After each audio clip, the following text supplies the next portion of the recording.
Ir svētdienas rīts, 30. marts.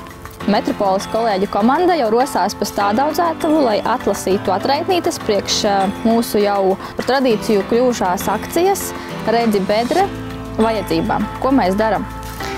Tātad atlasam atraitnītes, ar kurām izgreznosim Latvijas bedres. Katrā bedrītē iestādīsim atraitnīšu podiņu, lai autobraucēji vai kājām gājēji pamana bedres laikus un lai mūsu bedres vismaz vienreiz gadā kļūtu par viskrāšņākajām un visskaistākajām visā pasaulē.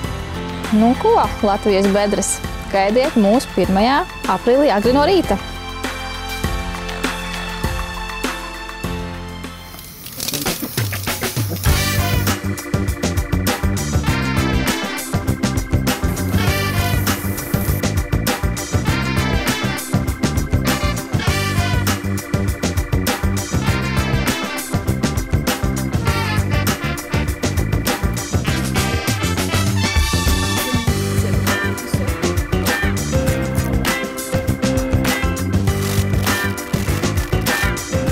Cienījamie kolēģi, cienījamie draugi, visi, kas ir pulcējušies un pulcēsies. Kā jau katru gadu mēs rīkojam pozitīvisma kampaņu apstādi Latvijas ceļus ar Latvijā audzētām un ražotām puķēm. Ar šo mēs gribam pateikt, iespējams, ka tieši mūsu šī pozitīvisma kampaņa cilvēkos ir radījusi vēlmi nevis tikai lāpīt bedres, bet arī viņas salāpīt. Nevis viņas taisīt, bet netaisīt. Un mēs esam panākuši vajadzīgo efektu. 17 Latvijas pilsētās mēs to esam darījuši ar šīm mazajām rociņām.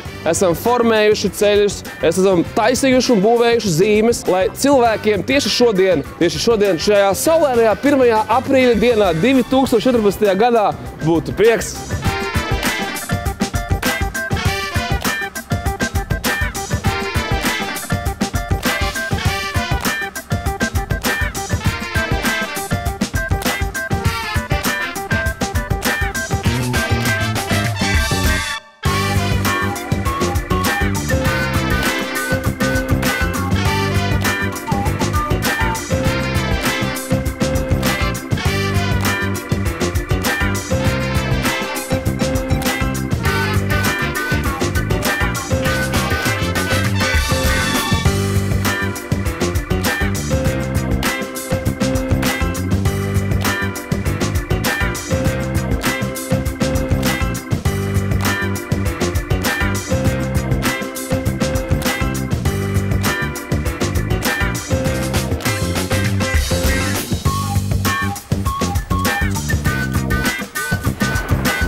Arī Nīlapūks saņemās iznāk 1. aprīlī, kas kādreiz ārā vecākīšus paņemt līdzi. Tad vispirmākās un sirsnīgākās sveiciens. Paldies jums!